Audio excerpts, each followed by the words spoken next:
सन्यासी का वेश बना करके और माँ सीता से भिक्षा मांगने आए। और सज्जनों, माँ सीता ने लक्ष्मण रेखा से बाहर निकलने को मना किया तो रावण जो छद्म वेश में है उसने कहा बाहर नहीं आएंगे तो हम भिक्षा नहीं लेंगे, आपके द्वार से यहीं लौट जाएंगे। माँ सीता ने विचार किया कि तब से मेरे घर से बिना भिक्षा के लौट जाए अच्छा नहीं होगा, इसलिए लक्ष्मण रेखा से बाहर निकल करके और माँ सीता ने भिक्षा दी। छद्म वेश धरा हुए रावण ने माँ सीता को अपहरण करके उठा करके बलात् अपने विमान में बिठाया और लंका की ओर ले जाने लगा। गिद्धराज ने बचाने का प्रयास तो खूब किया लेकिन चली नहीं, उसके पंख रावण ने काट दिए और सज्जनों माँ सीता को लेकर के लंका में चले गए। इधर राम जी जब वापस लौट करके आए तो राम जी ने सुनी कुटिया पाई, लताओं पताओं से पूछा, हे खकुल हे मधुकर श्रेणी कहूँ देखी सीता मृग नयनी। और सज्जनों आगे चल करके सभी से पूछते हुए गिद्धराज के पास में गए। आगे चले तो संत महापुरुष कहते हैं कि बीहड़ वन में गीध पड़ा और श्री राम ही राम पुकारत है और कटे पंख की पीड़ा से प्राणों की ओर निहारत है। बीहड़ वन में गिद्धराज अचेत अवस्था में है, प्राण विशेष है। बीहड़ वन में गीध पड़ा श्री राम ही राम पुकारत है, कटे पंख की पीड़ा से प्राणों की ओर निहारत है। राम जी ने आवाज लगाई, ए गिद्धराज। तो गिद्धराज कहते हैं तुम जो भी हो दूर हटो। क्यों? माँ सीता ने मुझे राम नाम का मंत्र दिया है, उसका जप करने दो। पहुंची जब प्रेम भरी वाणी मरने वाले के कानों में। राम जी कहते हैं अरे गिद्धराज आंखें खोलो तो सही, जिस सीता ने तुम्हें राम नाम का मंत्र दिया है वो ही हूं मैं राम। गद गद हो कहने लगे वो ही हूं मैं राम, उठो जटायु देख लो ये करता है राम प्रणाम। गद गद हो कहने लगे वो ही हूं मैं राम। कौन से राम है सुनना जरा। वो ही संतों की हर एक पदावली में बड़ा रहस्य छिपा है। जब राजा दशरथ राजकुमार ही थे, राजा नहीं बने, उस समय एक बार पुरोहित जी से पूछ लिया। राज पुरोहित से पूछा, गुरुजी दशाबाड़ी कैसी है? का राजकुमार सब कुछ अच्छा है, थोड़ी शनि की दृष्टि वक्र है। अच्छा, शनि की ये मजाल कि अयोध्या के राजकुमार पर अपनी दृष्टि को वक्र कर दे। सेना साथ में लेकर के शनि लोक पर चढ़ाई कर दी। यौवनावस्था है, जवानी का जोश है, तो सेना तो शनि लोक में पहले पहुंचने से पहले ही सारी जल करके भस्म हो गई। लेकिन दशरथ तो प्रतापी थे, शनि लोक में पहुंच गए। जब शनि लोक में जाकर के खड़े हो गए तो शनि ने अपनी दृष्टि नीची कर ली। शनि ने विचार किया इसी वंश में इन्हीं के यहाँ राम जी का अवतार होगा, यदि ये नहीं रहे तो लीला में विघ्न हो जाएगा, इसलिए दृष्टि नीची कर ली। लेकिन राजकुमार मदांध है, उन्होंने कई अपशब्द जो हैं शनि से कहे, तेरी ये मजाल कि अयोध्या के राजकुमार पर दृष्टि को वक्र कर दे। सज्जनों, संत महापुरुष कहते हैं कि हल्की सी दृष्टि उठी शनि की, चमत्कार शनि में नहीं शनि की दृष्टि में होता है। हल्की सी दृष्टि पड़ी दशरथ पर और उस दृष्टि से जलते हुए शनि लोक से दशरथ नीचे आ रहे हैं। उसी समय ये जटायु और संपाति दोनों भाई हैं, इन्होंने अपने पंखों पर इनको लिटाया और प्रेम से नीचे लाए। ये पूर्व जन्म में दोनों अश्विनी कुमार थे, ये पूरा आयुर्वेद जानने वाले थे। इन्होंने दशरथ का उपचार किया।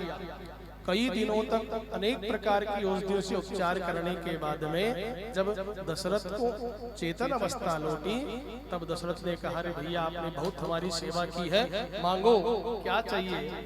जटायु संपाति कहते हैं हम तो पक्षी हैं, हमें क्या चाहिए, क्या वरदान की आवश्यकता है। कहा नहीं, हम रघुवंशी हैं, मांगो कुछ ना कुछ। कहा देना चाहते हो? कहा तो जटायु कहते हैं राजकुमार आपके बहुत से विवाह होंगे और बहुत से पुत्र होंगे, उनमें सबसे बड़े वाला पुत्र मुझे चाहिए। और कब चाहिए? जब मेरा अंतिम समय आए, उस समय चाहिए। अब सज्जनों, वो बहुत वर्षों की बातें हो गई थी।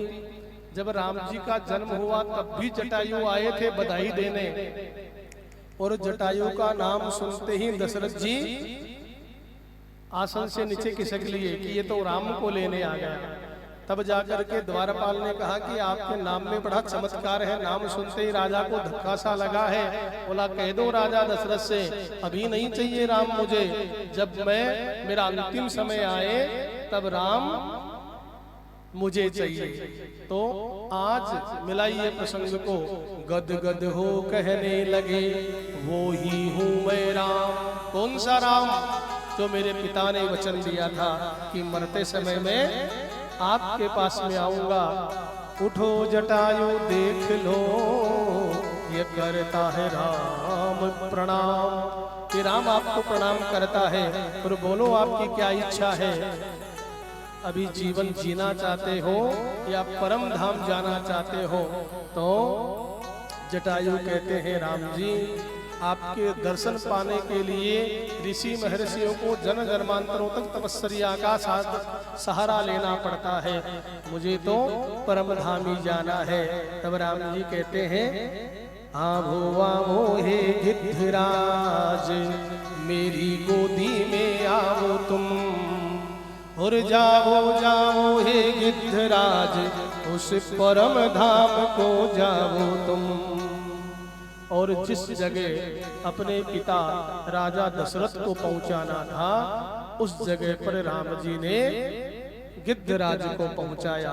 और गिद्धराज के पूरे संस्कार, मरणोपरांत के संस्कार स्वयं राम जी ने अपने हाथों से पूरे किए। अपने पिता के तो नहीं कर पाए, लेकिन मानो ये धर्म के पिता मान करके गिद्धराज के सारे संस्कार स्वयं राम जी ने संपादित किए। बोले भक्तवत्सल भगवान की जय। और आगे चल करके आपने सबरी को सुना। गिद्धराज के दुखों का करते हुए बखान, आ पहुँचे सबरी के यहाँ मेरी करुणा सिंधु भगवान। दया निधान भगवान राम जी सबरी मैया के यहाँ पहुँचे। सबरी मैया नित्य प्रति आंगन बुहारती थी, रास्ते को साफ करती थी। इधर से मेरे राम जी आएंगे, पुष्प बिछा देती थी। देखो सबरी मैया का जो इंतजार करने का और दृढ़ विश्वास की बात है। बचपन में गुरुजी ने कहा था, जब छोटी सी थी तब, कि सबरी देख बेटा, यहीं रह करके राम जी का इंतजार करना, एक दिन जरूर राम जी आएंगे।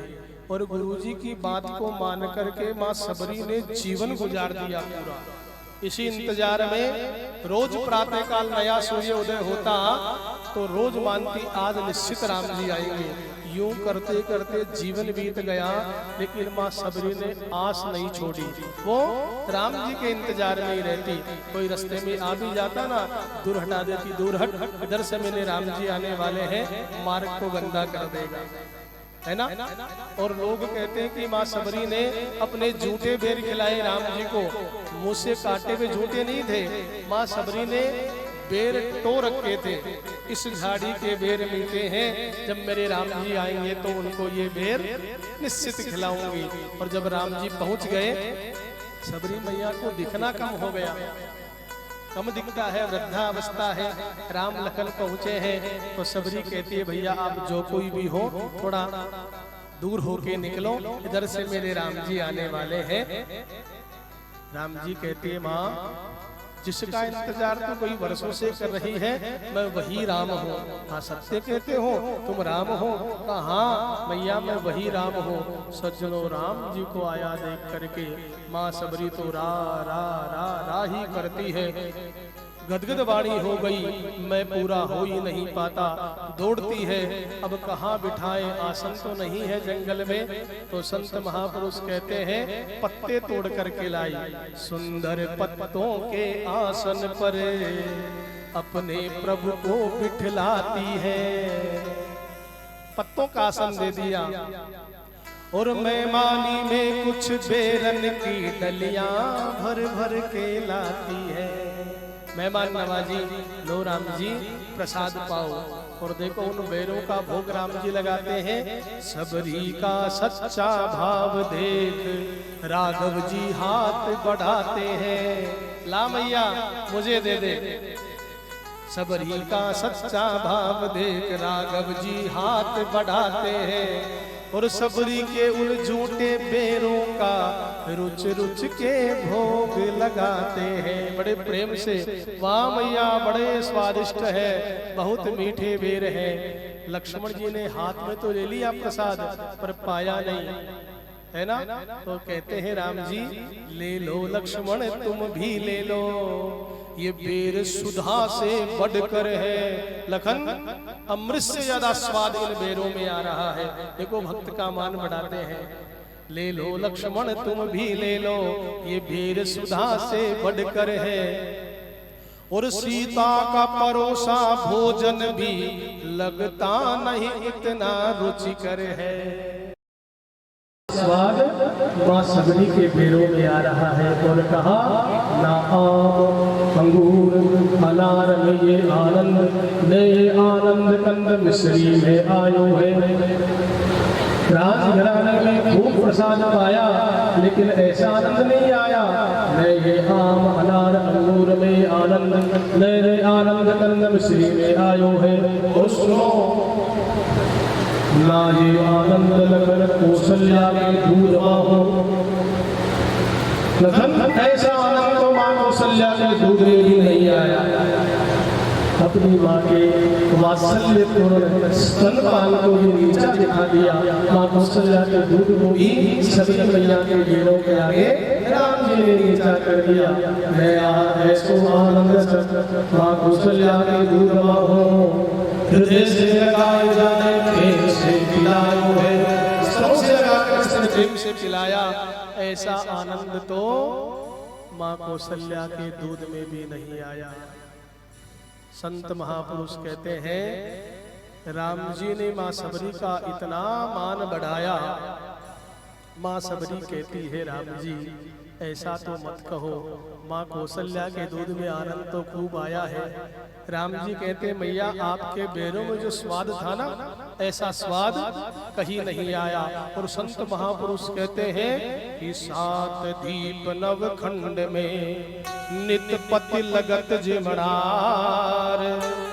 पूरे संसार में लाखों करोड़ों व्यक्ति ठाकुर जी को प्रसाद जिमाते हैं रोजाना, लेकिन एक सबरी दूजे विदुर घर निज तृप्त भये दो बार। एक तो सबरी मैया के यहाँ और एक विदुर जी के यहाँ दो बार ही ठाकुर जी पूर्ण तृप्त होकर के प्रसाद पाया। विदुरानी मैया भी ठाकुर जी की बड़ी भक्त थी। एक बार अचानक से ठाकुर जी आ गए। कृष्ण भगवान, माँ विदुरानी स्नान कर रही थी, नहा रही थी, सुना गोविंद आए हैं। सज्जनों इतना प्रेम था गोविंद से, बगैर कपड़े पहने नहा करके कपड़े पहनना भूल गई, यूं ही नग्न अवस्था में चली गई। और हड़बड़ाहट में कुछ केले रखे थे, केले उठा करके ठाकुर जी को प्रसाद जिमा रही है। गीदा गीदा नीचे और छिलका छिलका कृष्ण भगवान को खिला रही है। और भगवान श्याम सुंदर बड़े प्रेम से पा रहे हैं। इतने में विदुर जी आ गए। वे पगली, कपड़ों का तो भान होना चाहिए तुझे, और फिर चल कपड़ों का भी नहीं रहा तो जो खाने का है वो नीचे गिरा रही है, और जो नीचे गिराने का वो खिला रही है। तब ठाकुर जी कहते हैं क्यों रस में विष घोल दियो। हे विदुर जी, ऐसा आनंद आ रहा था, ऐसा रस आ रहा था, उसमें ये जहर क्यों घोला आपने आकर के। जो खिला रही थी इसका भाव प्रधान है, इसका जो भाव था वो बड़ा निश्चल है, इसलिए मुझे बड़ा आनंद आ रहा था। तब संत महापुरुष कहते हैं सात दीप नवखंड में नित पति लगत जिमणार। एक सबरी दूजे विदुर घर तृप्त भये दो बार। और विद्राणी मैया को आनंदित किया है। इधर सबरी मैया जो है उन्होंने राम जी को प्रणाम करके कहा, राम जी, गुरु महाराज ने बचपन में आपके मिलने की आज जगाई थी और आज गुरु महाराज की वाणी सत्य हो गई। सजनों, ये सबरी चरित्र ये शिक्षा देता है कि गुरु महाराज ने बिना मन के भी कोई बात कह दी हो या कोई मंत्र दे दिया हो, उस पर अटूट विश्वास करके जन्म पर्यंत जप करते रहना चाहिए। श्रद्धा विश्वास के साथ में निश्चित ठाकुर जी निहाल करते हैं। ये नहीं 2, 4, 5 साल मंत्र जपार गुरुजी फायदा ही नहीं आया है ना, और मंत्र को छोड़ दे, ऐसा नहीं। यदि राम राम करने का नियम ले लिया और गुरुजी ने कह दिया तो जीवन पर्यंत आपको भजन करना ही चाहिए।